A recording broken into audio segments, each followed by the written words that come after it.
Hi guys, it's Algared here from Inforunners. We're doing a fundraiser at the moment for CIG Ship Team shirts, as you can see in the picture.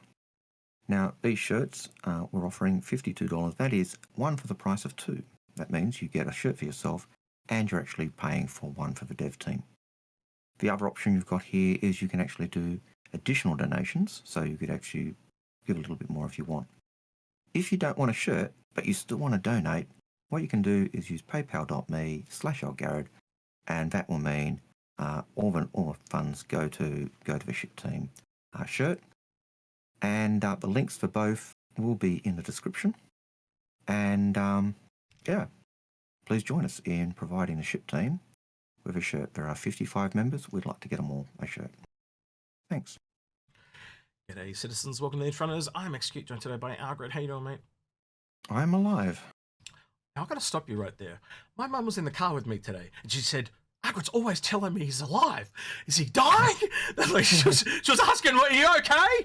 So yeah, I'll put that to you. You got to stop saying you're alive all the time. You should just start saying you're dead. I think some people would prefer it. I died. Yeah. I died. So yeah, hopefully mum sees this one. I've got a bit of a chest infection at the moment. Yeah. So I've had a bad cough. It's on the mend, but yeah. So hopefully you get there. So you actually found this one, so I'll let you kind of kick this one off. But this, as you were saying before the show, this has kind of been one you want to talk about for a while. But as we've kind of done some live streams and there's some being ISCs, it's kind of just it's got even better. So I'll let you kind of take it from here. Yeah. So it came out of the ways X and I had discussed and mulled over how we thought engineering gameplay would work for NPCs, or how NPCs would work in the world. And we kind of had an idea of what we thought could do. I think you kind of said, this is how I'd do it, and it just made bloody obvious to me. Yeah, we kind of connected some dots. This was years ago. Years ago, probably 5 years ago at this point, and I just kind of connected the dots based on a couple of design docs that they'd done, and we kind of just left it there, and we've kind of just that's how we always assumed. When it get raised up, we'd talk and say, yeah, that's how we think it'll happen.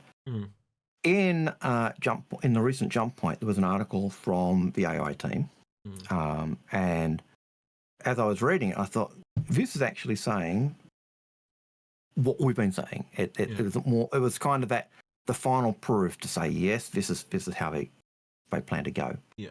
And it did have, and to be honest, it did have one little bit extra when I was reading it with you earlier that I wasn't aware of, but it makes logical sense, and we'll go over that when we go through it. So but as we were talking about it originally, it just didn't feel it had enough for an episode.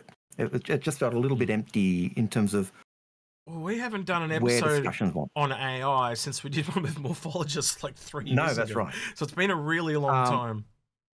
So it was kind of out of that. But as the ship team have brought out the way in which engineering gameplay is changing and the way we interact with modules and things is going to be changing, the conversation in chat kept going to, when are we getting AI? Are we getting AI? I want AI.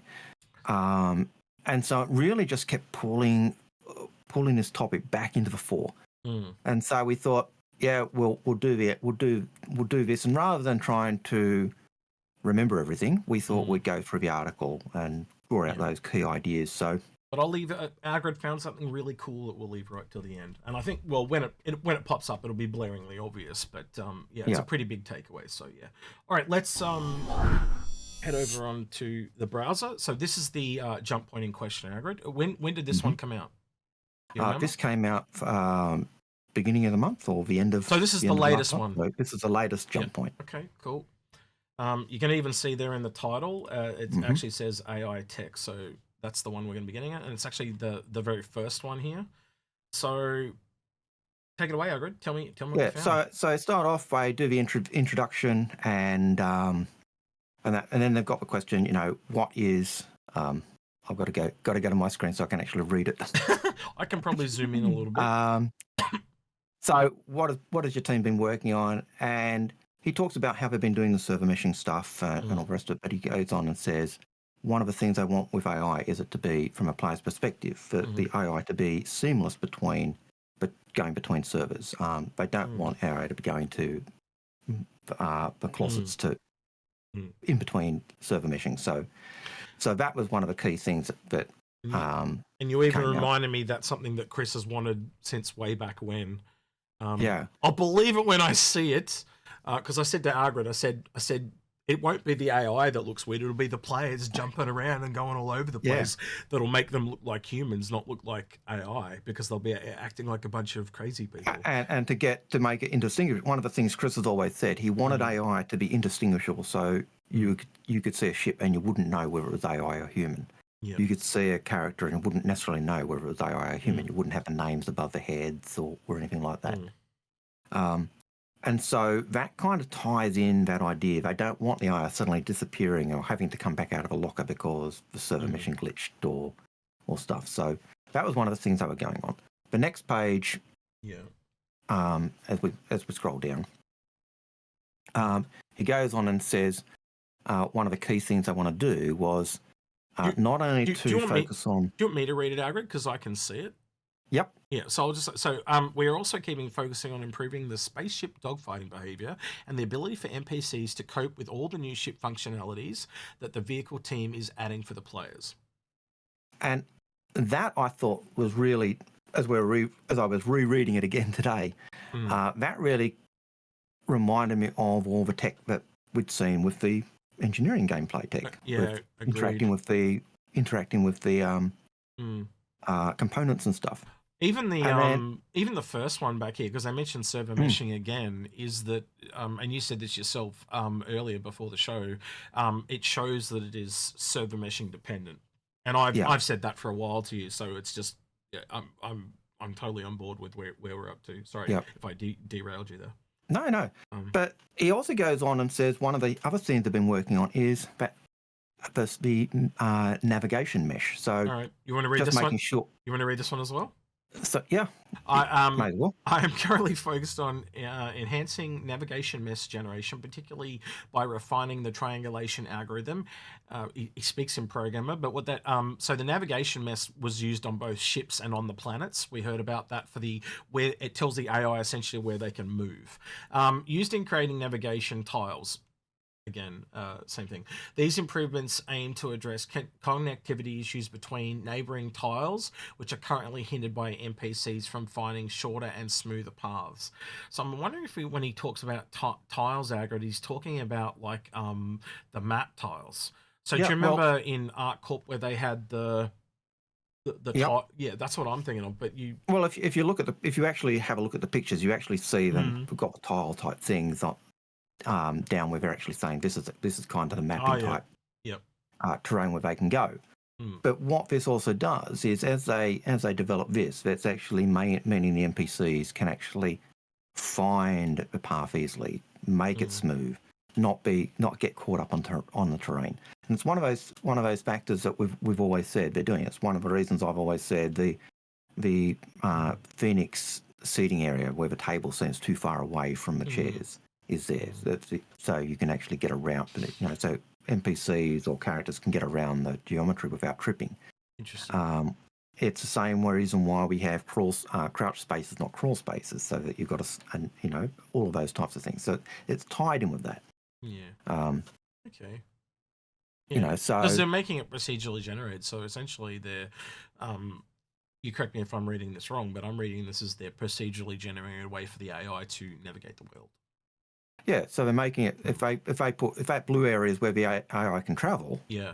Then that gives the AI a whole pile of paths they can take to get to where it wants to go. The next section they talk about is usables. Usables are all the items in game that the AI can interact with. Yeah. So these this next one, Algared, I think we'll break this up into a couple of little parts, but it is a fairly big. It's probably the biggest highlighted thing that we've got to go over, but this is also probably the most exciting one. So, how do NPCs choose which usables to utilize, and what stops them from using the wrong ones? The key is NPC logic, behavior centric. What we mean by this is the fact that usables don't do anything per se, and they are only meaningful if an NPC have the intention to use them. So a usable is something like a cup a knife, anything that you can kind of pick up and use. But also, it's also say something like a panel, like a light switch or a computer terminal or something like that. So anything they can interact with would probably be the right terminology to use there. Pilot seats, gunner seats, engineering panels, science panels, you name it. A behavior can search for a specific object that allows the agent to perform the operation. So if they know they've got to go find something, they can search for it. For example, this sounds really exciting to me, and Algared found this one, but it's really good. So here we go. For example, an engineer can search for a wall panel to inspect. A janitor can find a carable to pick up and then be marked dirty, and a pilot can search for a seat to occupy that is marked as valid for a pilot. That is essentially how they find things. So you pick up the mop as a janitor and then go find something that's dirty and make it clean. Really good. And so that means in the behavior vest, you get your NPC and you say, this NPC is an engineer. So there were questions that people were asking in our show on our live stream where we were saying, will we get engineering NPCs? The answer is yes. Yeah, most definitely. Because the behavior will say, this is an engineer, which means the engineer will then go and primarily do the engineering duties, whereas a cleaner won't do the engineering duties. He'll avoid those. He'll do the dirty, he'll clean up the dirty things. But then if you've got a fire, I imagine all NPCs would go for the fire extinguishers to put the fires out. And this kind of relates back to, it's almost like an extension of the profile for AIs that we saw back in the past. So like happy, sad, cowardly, heroic, and but it's almost instead of a part of that profile now is the profession. And I even said to you before you were about to read this next part, but then there'd be outliers like a siren goes off and an alarm changes. So you might get someone cowardly and they're a janitor, but they're forced into a combat situation where they wouldn't be used to, but they have to try and do that anyway, or they're going to die anyway. So and that's exactly kind of what it goes into a little bit later in one of the examples. So technically, how are you usable setup? Yeah, you want to talk about this a bit? Well, I think this really goes into how it works. And you always said there'll be a cheat, and so they're talking the three things they do. There's the use channel, so that's kind of what things available for it to use. There's the line where the character, the NPC lines up to that slot and then uses it, and then there's the use slot, which is that's where it does the interaction and does the cheat aspect. Yeah, well, they've called it, I call it cheat, they call it virtual location. But I'll read it here real quick. So it says, technically, how are the usables set up? Usables are basically metadata on the engine of entities that are often also interactable entities. Usable data is split into three subsections. A usable channel is the action you perform that the usable, for example, any carable can be exposed to take or drop or use channels. A chair can be exposed to occupy the use channel, and a wall panel can have an open or closed state and an expect use channel. So that kind of means that an AI could come to that panel and actually open it up. That's the type of thing it says to me. Yeah, and it's kind of telling you all the things you can do with that item as well. So where you can pick it up or take it or give it or put it down.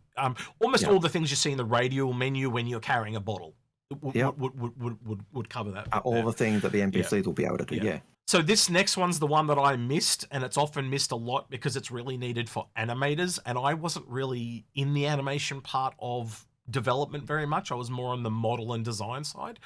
So I missed this one quite a bit. But an alignment slot is essentially where you've got to stand to perform the animation, right? So from an AI's perspective, he essentially has to walk up and then, you know how you sometimes see in bad games where the AI kind of snaps into position and stuff like that, and then does the animation? That's what that is. It's an alignment slot. So it's got to stand in a very particular place. And obviously, they've worked very hard in Star Citizen to essentially morph them into position or make them stand in the right position to look like they're going to do it. But you know how you always see in a game that's got that awkward thing where they kind of walk up and kind of freeze and then do the animation? That's one thing that I think Star Citizen's got done really well. But in other games, they kind of both plant their feet, almost like they're T-posing, but it's like a default stance, and then they do the animation. But now, as years have gone by, they now blend a lot of it, so it never looks janky. It doesn't have that janky feel. You get it. And I think you actually see an example of that alignment slot a bit later on when they're talking about the firing range. Yeah, that would be a really good example. Yeah. So yeah, it basically just says the alignment slot's location character will be when performing a specific operation. There is many alignment slots and usable in many locations, at which characters can be when interacting with the object. So it can have 2 alignment slots, one to sit on and one to talk with someone sitting on it, as an example. And then the last one here is that use slot, the one that I was calling is the cheating mechanism, which they call a virtual location. And the operation takes place in some way. The number of use slots is a good indication. Now, I always said to Algared it was a timer, but obviously if you the way they're calling it a virtual location, it could be a timer, but there could be other things and other factors that play into that, and that's why they've made it a virtual location. Yeah. So that's even more expansive than what I said it was going to be. I only ever tried way back when to give an example of how it could be done, and obviously I'm not saying they've taken my idea, but they've expanded beyond that.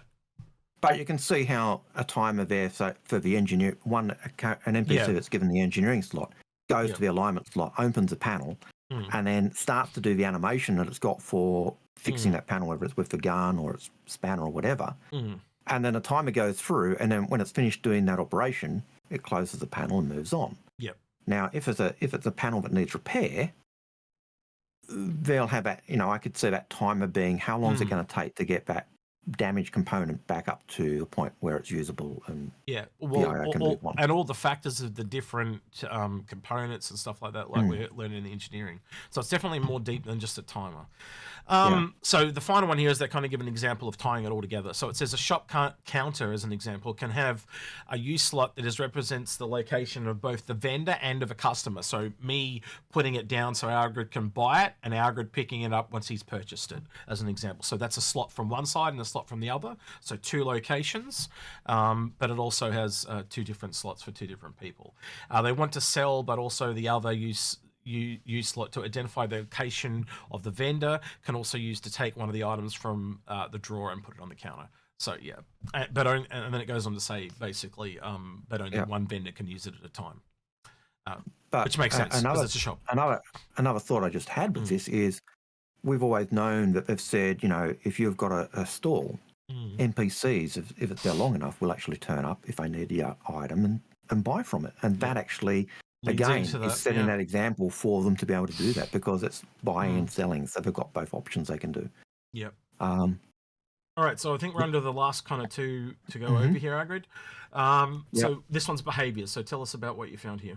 So the behaviors is where they actually designate, where the designers can actually designate what characteristics or what job the NPCs have. So you've got an NPC. So the example that they use, so the NPC is going to the firing range. You want me to read it out?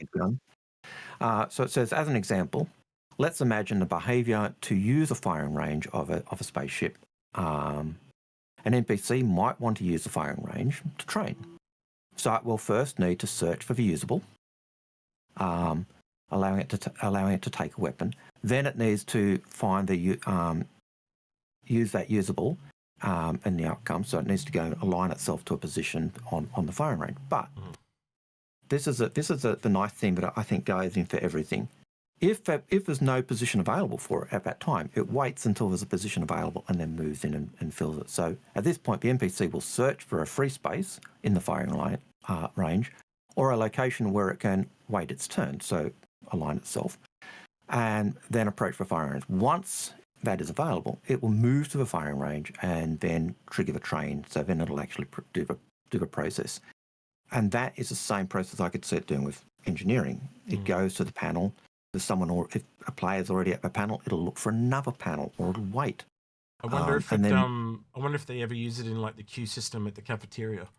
Yeah, I could see that, because they've talked about AI going to the cafeteria and buying food and lining up and then going to the tables and sitting down. So yeah, I 100% think it will. Yeah. Well, they don't mention lines there specifically, but do you have to have a line for the line, so to speak? But they did talk about an area where it can wait. So you'd actually have those, you have alignment points where it could wait.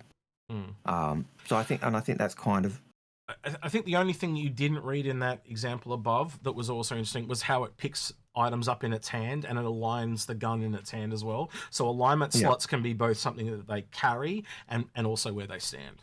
Yeah, when it that was one. While it's waiting, it's going to have the gun in a down position, whereas on the firing range, it'll be up using it. So it's not going to be running. It's not going to be standing there lined up with a gun raised up to shoot. It's like I said, alignment slots are very much tied to animations. So yeah. All right, and then the last one was how are behaviors? You just want it bigger so you can read it, but it says how are behaviors determined for each. So just so people know, when Algared and I do this is like a screen so we can see each other, and then I click onto another screen, which is kind of like what you guys are seeing. And that's what he wants so we can read it.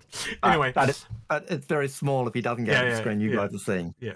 So it just says designers can assist specific NPCs to run specific behaviors. They can let a schedule determine which behaviors they should run. So, for example, nighttime and daytime. They should run specific times of the day, or they can request assignments. Assignments can be either specific behaviors we provide, such as defending an area or moving to a location, or custom logic the designers hand to NPCs to perform as described. So there is a list a mile long there of things that would come in. It's nighttime. I'm hungry. Let's go get some food. We're under attack. Oh shit! What do I do? Like the ship's on fire. Yeah, exactly. Whole pile of different things. Oh, the ship's under attack. Go the turrets. Oh, that turret's already manned. Okay, I'm now doing engineering, or I've got the lower turret. And it's, so lots of different things that you can see the AI doing. I can really see this tying in with the personality system quite a bit as well, Algared. Obviously as we go along. So that's going to be a really big part of it. We know that there, some. Man, we can almost do another video just on the personality stuff as well, because that was huge. Like you can have prior trauma that will lead to certain things. You can have been in a battle, but you hate combat, things like that. So all these different, I think there was a whole bunch of them. I'm trying to remember, and they could cross-pollinate them all to make different personality types. Man, I'd have to go back and look at the list now, but you know what I'm talking about, right? Yeah. From your perspective. But I think those behaviors those personalities are part of the behaviors, but then also the jobs are actually part of the behavior aspect as well. So you could have a brave engineer, you could have a fighter pilot who has some engineering skill, and so depending on what they've got will depend on what preference they do for those jobs. And I'm really looking for that breakout moment when the janitor is a former war criminal and he's a heroic war veteran, and he just saves the entire busload of people, like AKA Speed, or the chef of the 890 jump. What's that movie with Steven Seagal? Under Siege. Yeah, Under Siege. That time, but that could really happen based on the randomly generated profile that he's given at the time of his creation, and that's just going to make every single AI that we see, like what Chris is trying to aspire to. He is trying to make them have like real personalities and act different. And the thing is, if you come back around and meet that guy again, and his name, it's going to make NPCs you meet, or even just ones that you live around, you'll get to know them and know their behaviors. It's going to make them characters you want to care about. Or not care about, or avoid. Yeah, or avoid. I know, I was talking to someone, I know, was it you? You talk to me a lot. I don't know. What were you talking about, Algared? Get specific. Commander, and we're talking about often rerunning missions just so that the wingman you preferred stayed alive. Oh, yeah. That was me. How many times? I used to do that as well. You do a mission, he's died. No, I'm doing it again. Yeah. Just because you wanted your favorite. I don't care if everyone died, but this one I want to keep alive. And so you can see that here, and that in Wing Commander you cared about certain characters, and this just adds so much more depth for characters. Well, it also probably means eventually, like how we have Death of a Spaceman, Death of an AI. I think that will be a thing. And people will kind of go, shit, Molly's dead. What do we do? Yeah, well, and then the new AI moves in and you get, I don't like him. He's not as good as Molly, Yeah. Well, it also ties in with those personal NPCs, I think. So the personal NPCs, whether we'll have more say in what characteristics they've got, I have no idea. But it's certainly they're certainly more customizable, whether it's weaponry or clothing. But Death of a Spaceman for them will have I imagine would have the same type of thing. Okay, you've still got a character slot for an NPC. You have to you recreate them, redo that, and their personality might be slightly different. So yeah, I can. This to me is exciting stuff. I know you can see behind the scenes, but it's exciting stuff. You can see the long way they're going around this, but now it's all kind of built out. You can see it's going to work. It's going to give AI. They're trying to give AI the depth of the sum of their experiences like a real human being. So like us, what makes us be us is all the shit we've been through. They're trying to do the same with them. Algared, in that report, that article we just looked at, before this, we talked about what you found. What page was that on? The part that mentioned the more soon. Do you remember where that was? Yeah, that was page 7, I think. Page 7. No, the first page. Very first page. This one. Yeah. So right down the, got to find it. But he said, yeah. So what type of AI tech? What does the AI team do, and what are they doing? And he says the AI team is responsible for implementing new AI core functionalities and improving support for existing AI systems and functionalities. We're also responsible for making sure both Star Citizen and that work as softly as possible. No, that's not the one. No. Bottom of the page. Which one? Page 6. Just opposite. So he says, yeah, right there. And he says they're doing all this, and he says elsewhere we are workshopping or working on supporting more procedural generation and AI data, and we will show some cool stuff as soon as possible.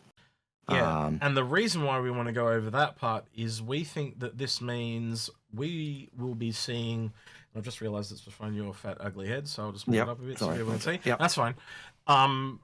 This is the big part I was talking about, CitizenCon. Yep. I think we're going to see an AI demo at CitizenCon. And we kind of saw one last year with the troops walking around, but I think we're going to see the next level. I think we're going to see talking to one, how they move around and how they do their lives and stuff. This is going to be one of the big things. They talked about the topic essentially of CitizenCon is the future of CitizenCon. I think this is a massive part of a multiplayer game. If this is not what they're not talking about, and they're tipping the hat. This is a month before CitizenCon. And if you think about it, like they've talked about the AI working with usables in the game and being able to do those different roles. And we've just had a whole big patch where they're saying ship engineering gameplay. Yeah. And interacting with all those components and repairing them and being able to repair a dead component up to a certain point. And we're saying, where are they going? What are they going to show us if they're doing this? And I wouldn't be surprised if the AI tech is. Yeah, I'm not expecting them to dump every single piece of AI straight on top of us and stuff like that. But I'm expecting like they're not going to be standing on chairs anymore. I'm expecting that when engineering comes in, that'll probably be a bit after that. You can actually have AI do it, and then say medical comes in, and then a little bit after that, the medical AI comes in. So it comes in pieces behind whatever gameplay is coming along as they build it. That almost like the next patch, the AI may come with it that allows you to do the previous one. The behaviors and the animations that go with that will be keyed in. But I can see that as well. But it was just one of those things that this article did get me excited for it's Star Citizen going forward. It's definitely something we haven't heard for a while, but obviously they've been working on it for years and years and years. I remember trying to remember, it started with a name with K. It actually used to have a name, the AI system, way before Tony got involved and stuff like that. So yeah, it's just going to be really interesting to see where this comes out. This is further along than I thought it would be. I thought this would have been really on the back burner. But when you kind of really think about it, if you take a lot of the networking stuff out of it, it's probably really rolled over from Squadron 42. The way they worked. You remember all the stuff we saw in the food court or the food Yep. hall? That's all in here. It's just Well, it's a different usable. It's a different personality. That's it. And if you've got that whole system laid out, you get where I'm going with it, right? Like yeah. they Well, the very actually last. they fundamentally explained how they did it. Like you have a Yep. personality, you have a list of things that you can use, and a list of places you can go, and then outliers. That's it. Yeah. And the very last question they actually asked in the article was, what's the difference basically between Squadron 42 and the PU? And the IA guy says there is none. Yeah. But it's just some things aren't in yet because we don't have the usable transition yet, or the situation's not there yet. Basically, there's no difference in how it works and the tools they've got. Every AI is set up so that every AI can do every job. It's just a matter of what the design team as they're building it decides to give that AI. And so, and that means they could, they could down the track go, yeah, well, this AI has now had this traumatic experience. He's now got this characteristics. So, yeah, I just think it's one of those things. It's got me excited. Quietly so. And if it comes, well, essentially, one of the questions we had on the live stream, because when you guys watch this, it'll be last week,